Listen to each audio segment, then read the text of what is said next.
Perdón por el portuñol, voy a hacer lo mejor que puedo para hablar español.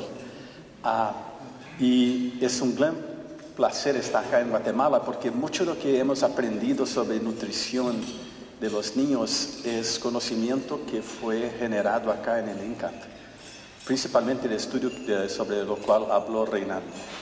Entonces es un gran placer estar acá y es también... Me quedo muy feliz de ver tantas personas involucradas en una iniciativa nacional de múltiples partners para mejorar la situación nutricional. Y les voy a hablar un poco sobre lo que pasó en Brasil, porque felizmente hemos alcanzado bastante suceso en Brasil en la cuestión nutricional y de la mortalidad. Y creo que hay algunas lecciones acá que pueden se aplicar a Guatemala también. Bueno, próximo por favor. Hace 2 años hicimos una serie en este periódico de Lancet sobre salud en Brasil.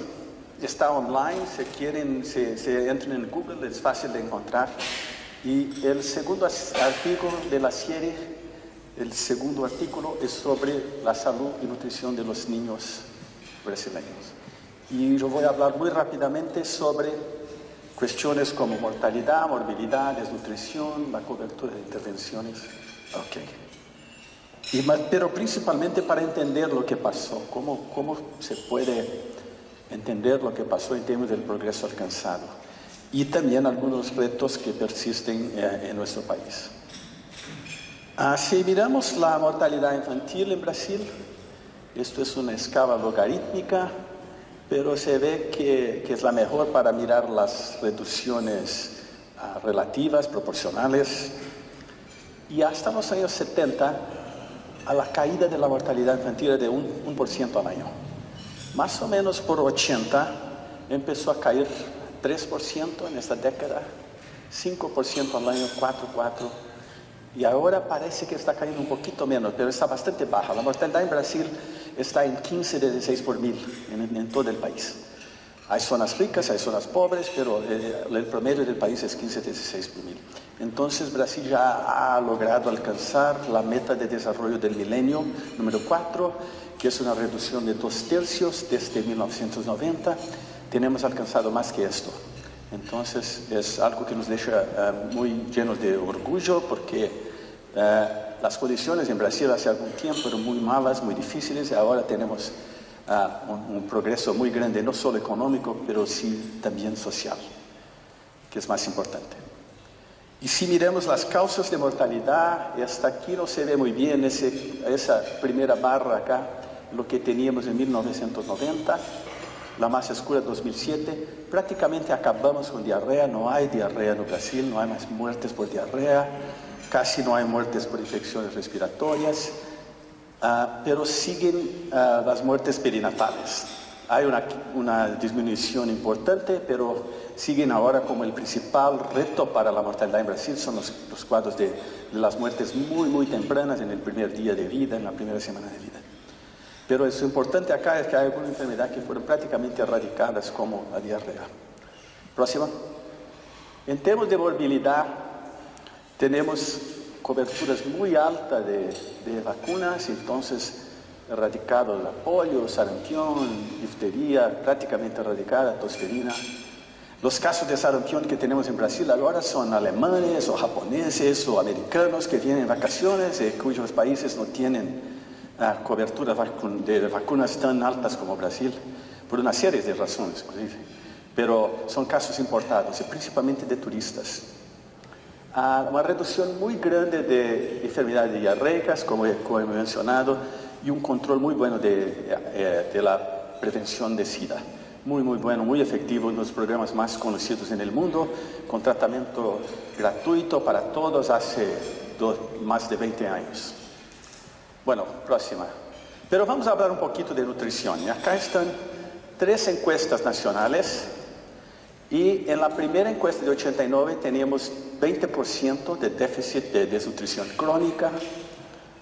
En la segunda bajó para 13%. En la última estamos con 7%. A nivel nacional hay diferencias, desigualdades que les voy a hablar más tarde. Peso-edad, siempre tuvimos poco déficit de peso. Talla, la desnutrición aguda, como habló Reinaldo, es parecida acá con Guatemala. Casi no hay desnutrición aguda en Brasil. En América Latina, como en todo, casi no hay desnutrición aguda. Es un problema mucho de África, del sur de Asia, pero en América Latina en general casi no hay ese tipo de desnutrición. Eso es muy importante porque el problema sugiere que acá el problema no es la falta absoluta de cantidad de alimentos, pero sí la calidad de los alimentos, que la calidad de los alimentos que más determina los déficits de talla, la desnutrición crónica. Próximo. Y para mí una de las cosas que tengo más orgullo, porque trabajo mucho con lactancia, es el aumento increíble en la duración mediana de la lactancia. Acá no estoy a hablar de lactancia exclusiva, estoy a hablar de lactancia total. En los años 70, en Brasil, la duración era menos de 3 meses. Las brasileñas no practicaban la lactancia, porque no era moderno, era algo atrasado, ¿no? Que no se pensaba que la mujer moderna no debía dar al pecho a sus niños. Pero un montón de campañas de organizaciones no gubernamentales, de Naciones Unidas, de UNICEF, de OPS, resultaron que hoy el promedio, la mediana, es 14 meses. Y para mí ese es el cambio más marcado que yo he visto en todo el mundo. Yo trabajé en muchos países. El cambio más marcado de lactancia que yo conozco es esto de Brasil. Hubo una transformación cultural, de forma que hoy el normal es dar el pecho por lo menos un año. Todavía se puede aumentar. Para mí el ideal es 2 años o más. Pero por lo menos un año, la mayoría de las madres brasileñas están alcanzando a dar el pecho a sus niños. Bueno, entonces vamos a resumir lo que hemos visto hasta ahora. La salud y nutrición de los niños brasileños mejoró mucho a partir de la década de 80. El primer objetivo del milenio ya fue logrado en 2007. Y el objetivo número 4 de la reducción de la mortalidad infantil fue alcanzado recientemente el año pasado. Bueno, entonces, estas son las buenas noticias y vamos a hablar un poco ahora más sobre desigualdades y qué pasa también con nutrición. ¿Por qué logramos alcanzar tanto progreso por ejemplo, contra la mortalidad infantil? Y un punto muy importante es que Brasil creó un sistema nacional de salud, un servicio nacional de salud, que no es un seguro, es un servicio basado en impuestos.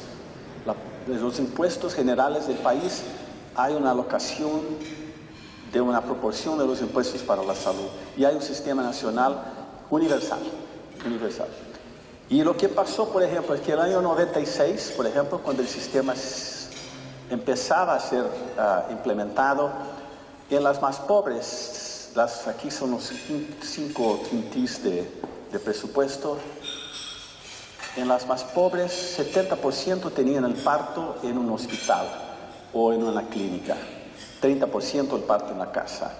Claro, las más ricas prácticamente todas tenían parto hospitalario, solo la que no quiere, porque hay gente que es mejor tener el hijo en la casa, todo es una opción, no es compulsorio. Pero 20 años después, menos de 10 años después, alcanzamos cobertura universal prácticamente en todos los grupos sociales. Entonces es un cambio muy grande de cobertura y ese es solo un ejemplo. Si miramos las vacunas o si miramos el tratamiento de diarrea o cualquier otra medida de acceso a servicios, ha mejorado mucho en Brasil, las desigualdades han sido reducidas. Y también eso pasa con la cuestión regional, porque los que conocen Brasil de ustedes saben que el noreste es muy pobre, el norte es pobre, y acá no viene muy bien, pero aquí teníamos, por ejemplo, una mortalidad infantil de cerca de 80 por 1000 en el noreste, en el año 90, ahora cayó a menos de 30. Entonces la desigualdad regional, que era muy grande, el sur y sudeste son ricos, el noreste que es pobre, pero la brecha ha disminuido significantemente gracias a programas específicamente direccionados a las regiones más pobres. ¿Sí? Eso es un aspecto fundamental, yo pienso, de la política de Brasil, es que en los últimos 20 años más o menos, no empezó con Lula, empezó antes de Lula con Fernando Henrique Cardoso, pero Lula impulsionó esta cuestión de reducir las desigualdades y todos los programas, sean de salud, de agua, de saneamiento, de educación, todos tienen un enfoque en reducir desigualdades, todavía más do que reducir el nivel total, es un enfoque específico en la cuestión de desigualdades regionales, sociales y étnicas. Entonces eso es parte de la política gubernamental. Bueno, el próximo. Bueno, yo no soy político, tampoco tengo ningún cargo político, soy un evaluador de la cuestión de la salud, pero me parece muy claro que los últimos 4 o 5 presidentes, 2 gobiernos de Fernando Henrique, 2 de Lula y ahora el de Dilma, siguen más o menos con una política, son de partidos distintos, pero tienen esa concepción de reducir las desigualdades. Eso para mí es fundamental. Acá tampoco no se ve muy bien la línea más clara, pero con el programa de salud de la familia, que es un programa de interiorización de médicos y enfermeras, miren, es un programa fantástico porque los alumnos que yo entreno en la Facultad de Medicina, donde yo vivo, salen de la facultad, si se quieren ir a un lugar remoto, ganan más plata do que yo gano como profesor titular y todo, con todo ese currículo que habló Carolina. ¿Por qué? Porque están haciendo algo muy importante para el país. Entonces el gobierno está investiendo en poner médicos en las áreas más pobres donde no había acceso. Médicos, enfermeras, agentes comunitarios, no es solo los médicos. Los médicos son solo una pequeña porción de lo que realmente es importante en salud, pero equipos de salud multidisciplinarias en los lugares más remotos. Claro que muchos médicos no se quedan lá por toda la vida, se quedan lá por algunos años y luego se van, pero tenemos mucha facultad de medicina, hay nuevos médicos siendo formados y así pasa. Pero lo importante aquí es lo que no logran ver acá, es que los municipios más pobres que no tenían mucho del programa de salud de la familia, que todavía no habían implementado el programa, tienen una mortalidad muy alta. Y los municipios más pobres con programa tienen una mortalidad significativamente más baja. Entonces hay evidencias de que el programa realmente contribuye para reducir la mortalidad.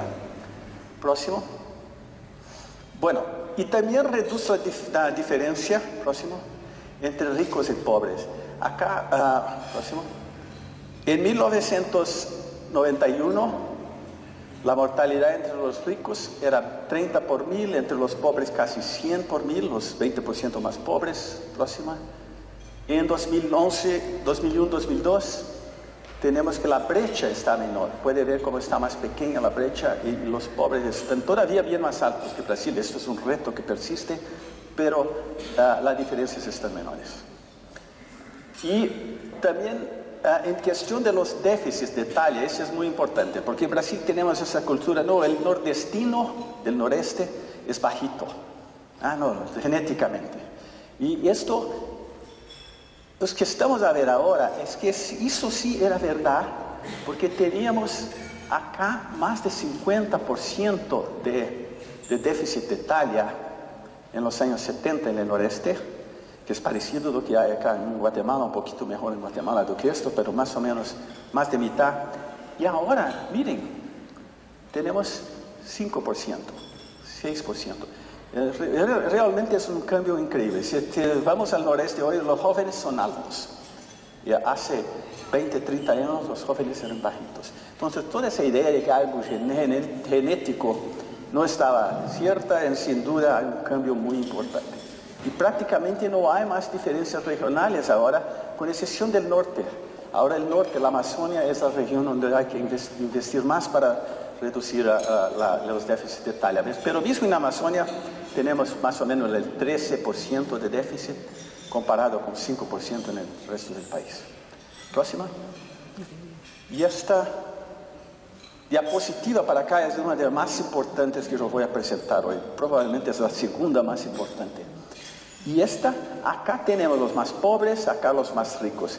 Y cada línea es una encuesta, empezando con 74, 75, 89 hasta 2006. Los más pobres tenían 60% de déficit de talla, de desnutrición crónica en los años 70. Y los más ricos tenían menos de 20%. Y bajaron las prevalencias, pero mira cómo bajó en los pobres. Ahora los pobres tienen 10%, los ricos tienen 4%. Entonces, Es casi una revolución social esto, porque las diferencias crónicas. Brasil era el país más desigual del mundo hasta los años 80 en términos de ingreso. La distribución, el ranking del Banco Mundial éramos el número 1, ahora somos número 14. Todavía no es tan bueno, pero hubo un cambio sustancial en términos, porque ha mejorado la distribución de ingreso, pero además de la redistribución de la renta, también tenemos programas específicos para los pobres. Eso es muy importante. Bueno, próxima. Entonces, la mensaje clave acá es que las desigualdades regionales y socioeconómicas, tanto en términos de mortalidad como de desnutrición, han sido reducidas bastante. Bueno, entonces la cuestión, nadie va a conseguir lograr leer esto, solo lo muestro eso para invitarlos a leer el artículo que está en la serie Lancet y está disponible en la web, y en que miramos cuáles son los factores que pueden explicar esas diferencias, ese progreso que hubo en Brasil. Y en cada década los factores son distintos. En los años 70 teníamos la dictadura militar, había poco investimento social, era todo el crecimiento económico, pero a partir de los años 80 empieza a mudar la cosa. Y se muestra la próxima diapositiva, por favor. Y yo pienso que esto es importante para pensarnos en el contexto del plan Hambre Cero en Guatemala, y yo me quedo muy contento que yo pienso que la gran mayoría de lo que pasó en Brasil están ustedes a implementar ahora con ese plan, ¿sí?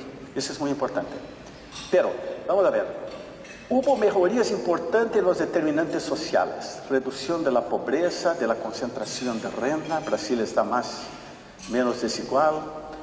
Investimentos importantísimos, educaciones para mujeres, que actualmente tenemos educación universal, hasta 8 años de escolaridad para las mujeres. Hubo una urbanización en el país y la fertilidad cayó muy rápidamente. El control de planeamiento familiar es un elemento importante también para mejorar la salud del niño, de la mujer y disminuir la nutrición. Tenemos ahora en Brasil 1.9 hijos por mujer, que es abajo de la tasa de reemplazo poblacional, que es 2.1. Entonces es una caída muy importante. Hoy día los brasileños tienen menos hijos, las brasileñas, que las argentinas, que las chilenas, que otros países de baja fecundidad. Brasil ha bajado muy rápidamente. Probablemente en el futuro nos vamos a tener más brasileños. Si sigue esta tendencia, va a acabar el país, pero pienso que a lo mejor va a ser mantenida en el futuro. Segundo punto, muy importante, que está muy contemplado acá por ustedes también en Guatemala: intervenciones multisectoriales. Transferencia de renta, un programa muy grande, la Bolsa Familia, la cuestión de agua y saneamiento, y muchos programas sociales direccionados específicamente a los más pobres. La creación de un sistema unificado de salud con enfoque en atención primaria en las poblaciones que eran excluidas. Entonces se identificaron las áreas excluidas y ese programa está focalizado en zonas rurales de nordeste, norte, en las favelas de las ciudades brasileñas. Entonces son realmente específicamente esa cuestión de targeting, de poner geográficamente los servicios donde más son necesarios. Y también los programas de enfermedades específicas, eso principalmente en los años 80, un programa vertical de inmunizaciones, programa de control de diarrea, control de las enfermedades respiratorias y así por ejemplo. Entonces, no se puede atribuir el suceso de Brasil a un solo factor, porque es una constelación de factores distintos que interagen y sus sinergias también. Eso es muy, muy importante. Bueno, pero ni todo está bien, hay problemas también. Entonces quiero, para concluir, hablar rápidamente de 3 cuestiones. La primera es la medicalización del parto. Próximo. Y esto es lo que pasa con las cesarianas en Brasil. Estamos actualmente con 52% de cesarianas. En Brasil el normal es la cesariana, no es el parto normal. Nada más de la mitad. Y eso sigue creciendo. Es un problema que con más acceso y cuestiones culturales y todo, es inaceptable, porque el recomendable al máximo es 15%, tenemos 52%. Segundo punto, esos son estudios brasileños de prematurez. Bueno, cuando se sacan los niños de la madre con una cesariana, muchas veces hay un error en el cálculo de la edad gestacional y tenemos una epidemia de prematuros. Estamos con más o menos 14-15% de prematuros, principalmente en el sur de Brasil, donde hacen más cesarianas. Es paradoxal.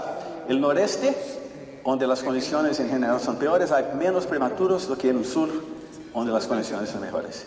Y la última cosa que quiero, próximo, es que cuando disminuimos la desnutrición, empieza a aumentar la obesidad. Y esto es algo que quiero aprovechar lo que dice Reinaldo, algo que yo pienso que ustedes han que empezar a preocuparse un poco más con la obesidad, porque empieza en la niñez. ¿Y qué pasa? Bueno, próxima. Como dijo Carolina, yo vivo en Pelotas. Yo sé que en español esto quiere decir otra cosa, pero tenemos 3 cohortes de niños que nacieron en Pelotas. Aquí en Guatemala también nacen en Pelotas, pero tenemos 3 cohortes de niños. Estamos empezando la 4ª cohorte y próxima. Lo que miramos con las cohortes a los 4 años, esto es que pasó con la desnutrición crónica. Muy baja, tenemos 3% de desnutrición crónica en Pelotas, casi como Suecia. Pero eso es lo que pasó con la obesidad infantil. Entonces, es una cuestión que la mayoría de los países, cuando reducen la desnutrición, aumentan la obesidad.